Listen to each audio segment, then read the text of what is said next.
Hi everyone, good morning. I'm off of work today because my kids' schools are closed because we are going to be affected by Hurricane Florence. So I figured I would make myself some coffee, and it's still cooling off. It's really hot still. And make a video. This is a video that I've wanted to do for quite some time. But this is,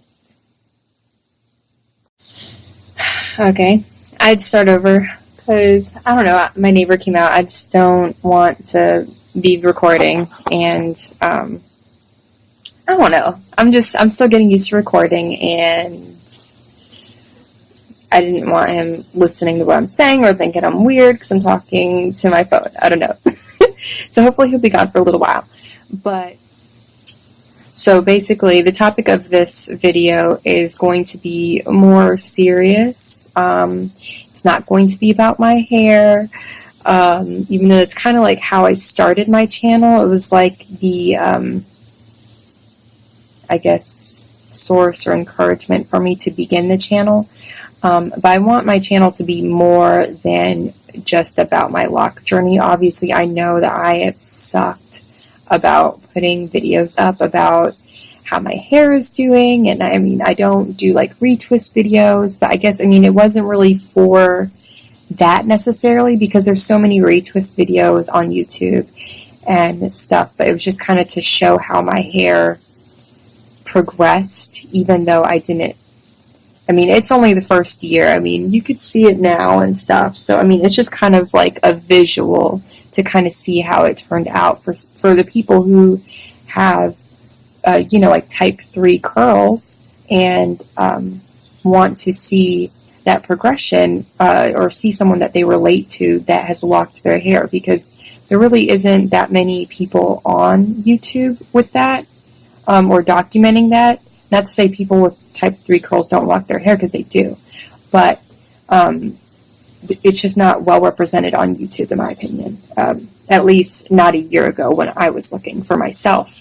But anyway, so this, I don't know if you guys are familiar with September being Domestic Violence and Rape Awareness Month, but it is. I know each month has multiple things that they use it to like bring awareness to certain issues or diseases and things of that nature. But for me, specifically in my life, I know September to be my birthday month, as well as Domestic Violence and Rape Awareness Month. And it would be regardless of what anyone else says. And I guess we're kind of going to go into that a little bit today, specifically speaking of rape. 8 years ago, I was raped in front of my toddler. And this was by someone I believed to love me. 1 second. Okay. My daughter came out because she wanted to ask me something. So, let's see. Yeah, so 8 years ago, in the month of September, I was raped in front of my toddler. She was about to be 2 years old. And so basically I'm recording this video to tell my story, because I've never really told my story. I don't want to be too graphic, because even though it was all those years ago and I've done a lot of healing since then, I want to kind of tell my story to just get the gist of it out there. You know, it's my rape story, but I feel like the most important thing is what will come after that. The things that I want to talk about as far as rape awareness after I tell my story. So that's like, to me, the most important part of this. So this was when I was about to turn 20. So I was 19. just a couple weeks before my birthday. I was at home, and me and my daughter were just relaxing, and we were watching the Rachel Ray Show.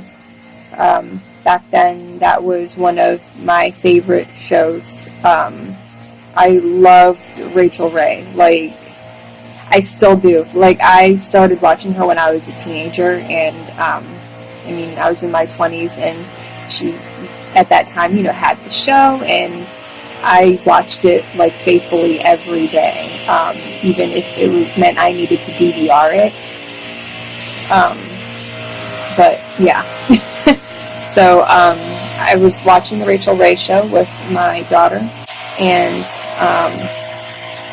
I am not going to disclose who my rapist is. The point of my video is not to reveal them or to bring justice in any sort of way, but it's more so for me to speak my truth and feel freed and genuine to myself to say what happened to me, because I've never actually told my story or verbalized it, and I do a lot of self-reflection, and I believe that that is something that has kind of eaten away at me, because I am a verbal person.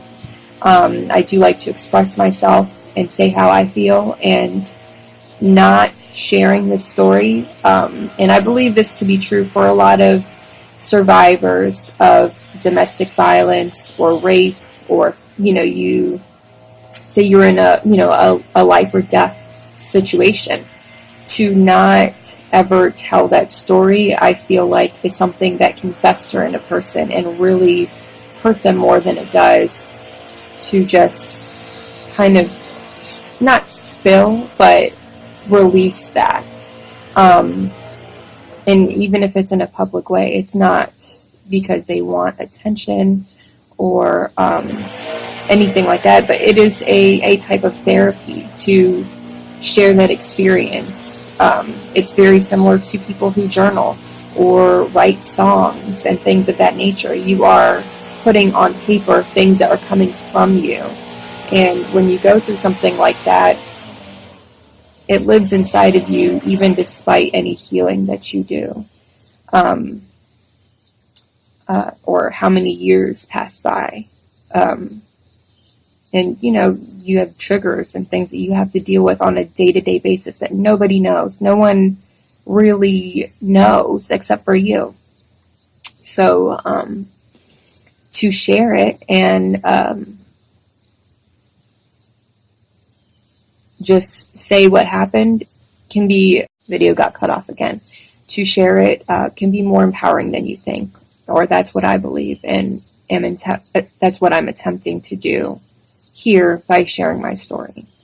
So, right, so the point of that, I get sidetracked easily.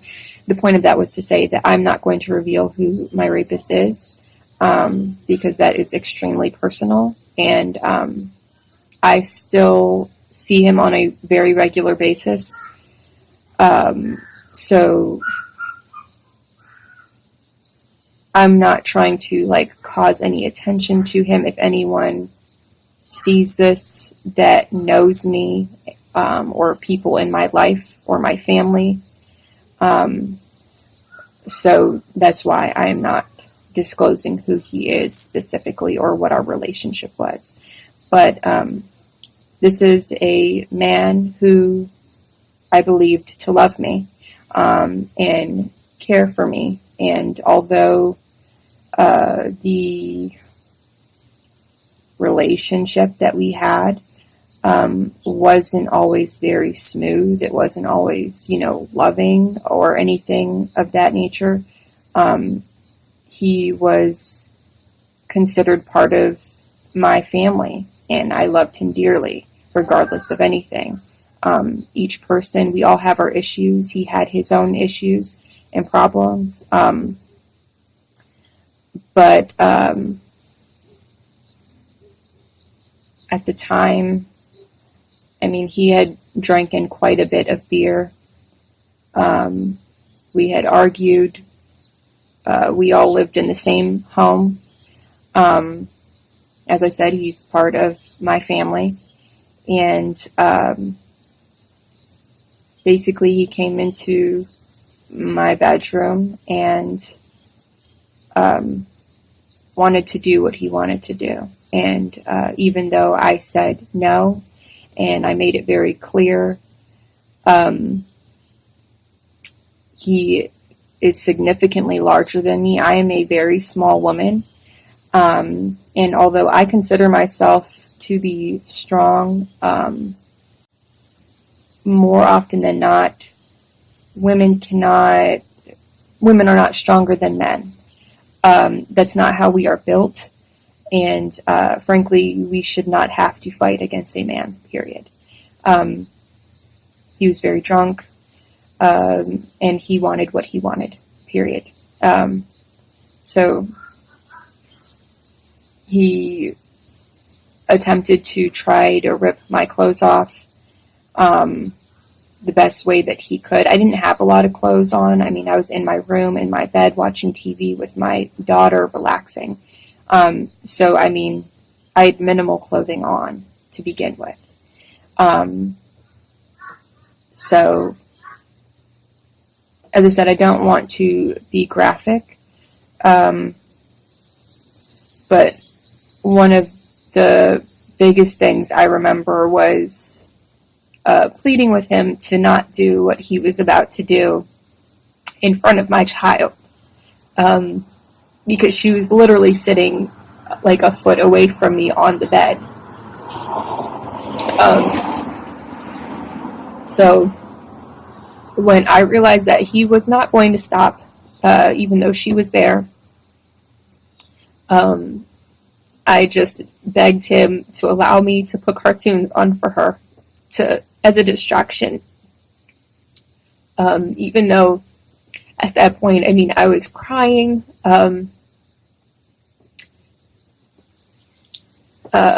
So that's what I did. I changed the channel. And I mean, I wasn't staring at her. So to be honest, I mean, I don't know if she was watching or if she was watching TV, or if she, I don't really know what she was doing. Obviously I was preoccupied, even though I was very concerned about her well-being and, what she may be seeing, but, I was fighting him as much as I could, pulling away from him. I mean, I was crying. It was very apparent that I did not want what he was doing. My face was red. I was crying, tears pouring down my face. Like I had a runny nose because I was crying so much. He slapped me in the face. He put his hand around my neck. But I am a fighter, and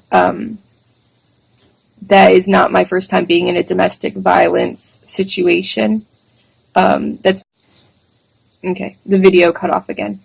I do consider myself to be a fighter and a survivor, in every way I could think of. I have not lived to be what would be considered an easy life. I've gone through a lot of things, and that was not my first time being in a domestic violence or violation of my body sexually.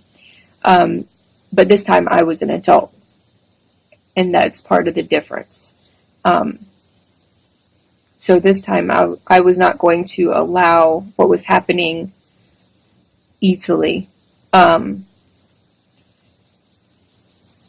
had no idea that would happen, or else I obviously would not be in that house with my child.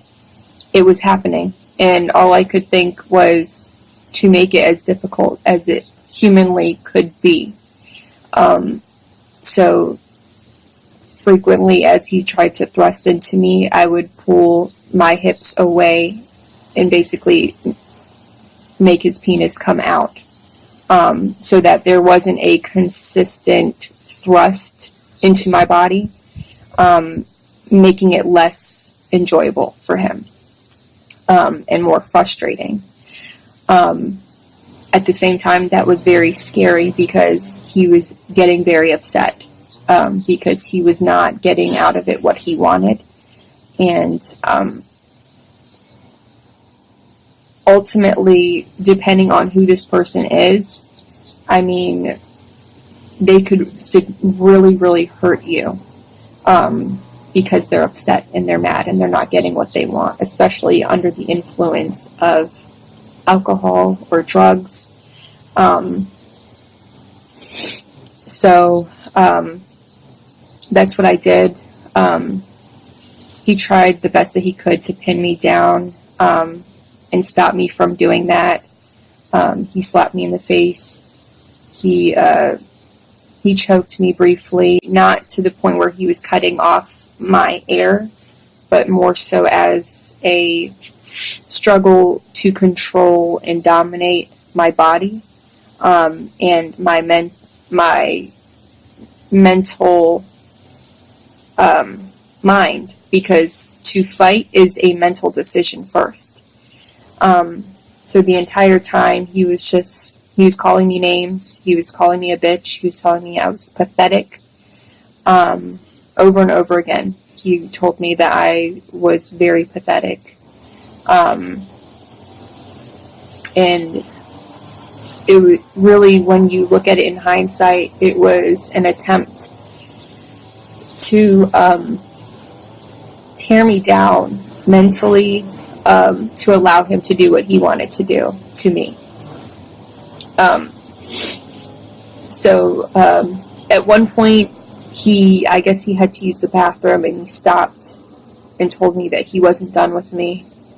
And he went to the bathroom and came back, and tried to evict me some more, from behind, with the attempt in really hurting me, because he's not a small man by any means.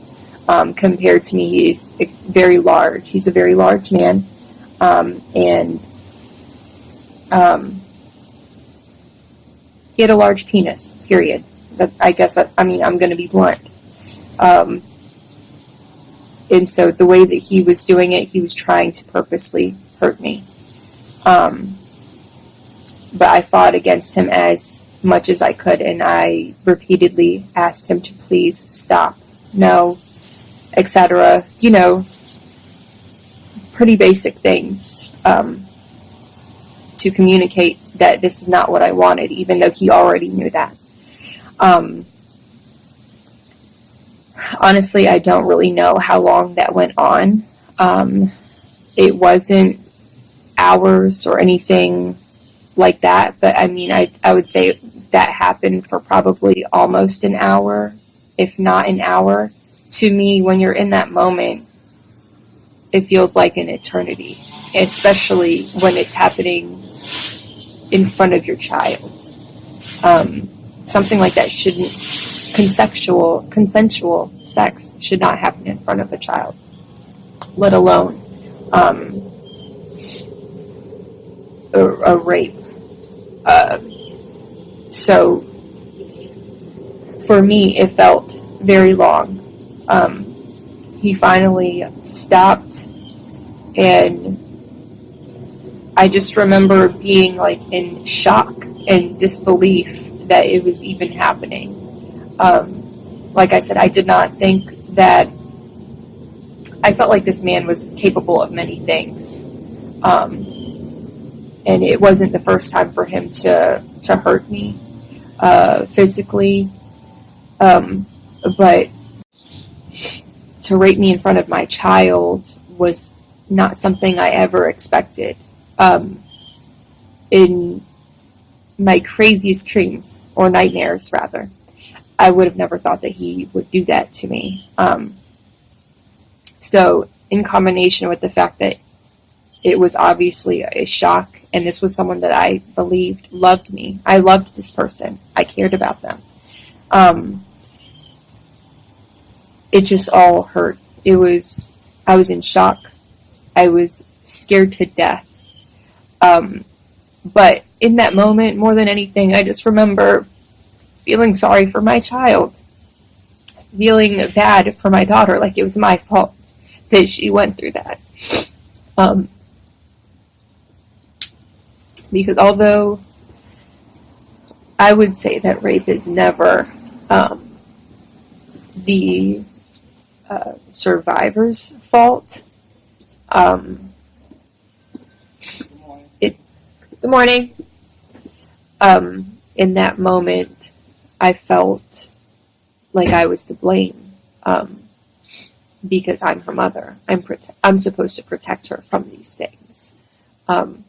It's my responsibility, period. And that's who I am. If I do something wrong, I am the first one to say, I'm responsible. It's my fault.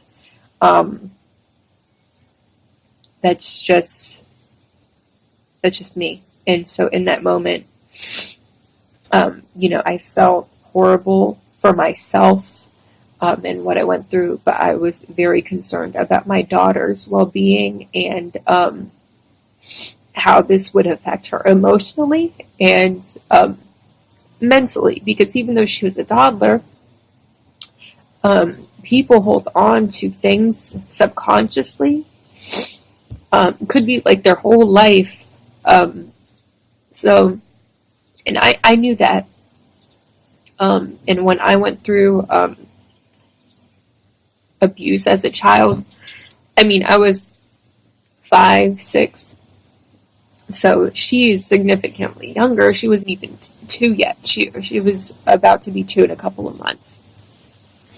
But children are like sponges, and they hold on to things even if it's not at the forefront of their memory, even if they don't remember the details. That trauma, those feelings, that anxiety, that nervousness, that fear, that sticks with them. And my daughter has, even now, she's very bad anxiety. And I feel like that's a lot because of what she experienced. I didn't want to be crying like this on here. Let me calm down. Okay. Like I said, it's very emotional, and when you go through something like that, you kind of like go back to that place. So I just, I need to get it together and come back. So that's basically my story. He left. It was so strange. He kissed me on the forehead and gave me a hug like everything was fine. Like what he didn't just happen. It has to be one of the most strangest experiences and encounters I've had with someone in my life to date. Like, he kissed me on my forehead and gave me a hug, even though it was completely unwanted and I was just crying my eyes out. Like nothing had happened. Like he had done no wrong to me. And he left the house. So I took a shower, and in between there, I know I hugged my child, but I asked her if she was okay, and she seemed all right. But children, sometimes it's almost eerie how calm some children are. She was like concerned and calm, like she was composed, even though she was concerned about me. But she seemed okay. And I mean, of course, that made me feel better, like to a small degree. But, I mean, the whole thing was just crazy. It was crazy and sad, and I took a shower, and I packed my things up for the weekend. Not for the weekend. I packed our things up. And I had someone come pick me up, and my daughter, and we left.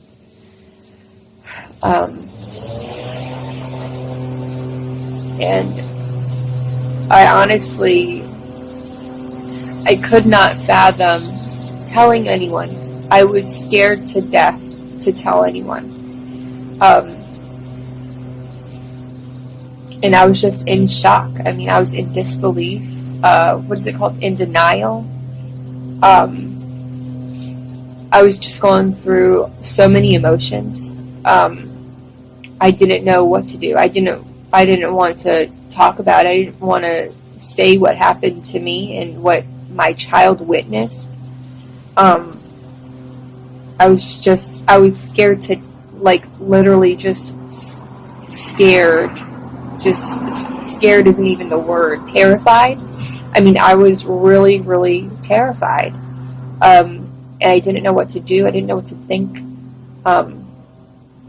Luckily, I was able to, pack our things up, and have someone pick us up, because at the time I didn't drive. I didn't have my own car.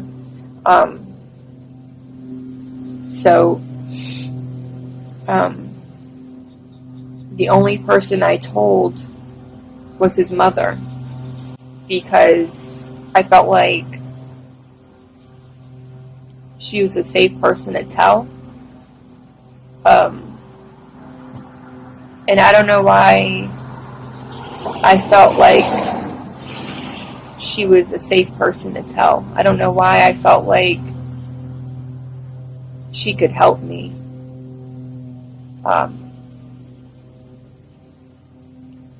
But she was, of course, very nice to me, and really kept me under her wing and kept me close.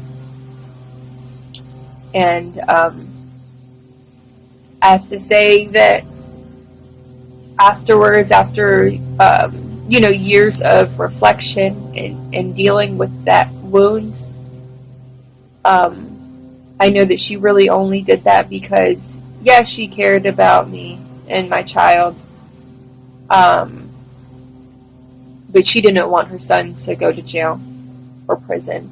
She didn't want me to tell the police or tell anyone. She didn't encourage me to seek help. She didn't, I'm not necessarily even saying that his mother should have encouraged me to go to the police, but to have told me I need to get psychological help, emotional help, and support. None of that. So it was really all because she wanted to protect her son. Period. That was all it was about. And in hindsight, because I actually had a very good relationship with her as well, that hurt me. I felt betrayed. I felt like I mistrusted her, which to a degree I did. But at the end of the day, now that it's really do is understand her position, and that it's not an easy role to play, and everyone doesn't do the right thing all the time. And I would hope that she regrets not operating in my best interest as a woman, and me being a young mother, a young single mother, just trying to make it in life, and having to deal with that. And she knew that I didn't tell anyone. So that weighs heavy on someone's heart that has gone through that, and then not tell anyone, not to get justice, or have, support, or someone who understands where you're coming from. So as an adult, me almost being 30 now, that's how I feel, that all I can do is have compassion for the woman that she was then, and understand that she did what she thought was the right thing in that moment. And everyone has regrets, and at the end of the day, that's not for anyone to deal with within themselves but her. So that's my story. What else I wanted to talk about in this video is how, let's see, I'm trying to think of what order I want to do this in.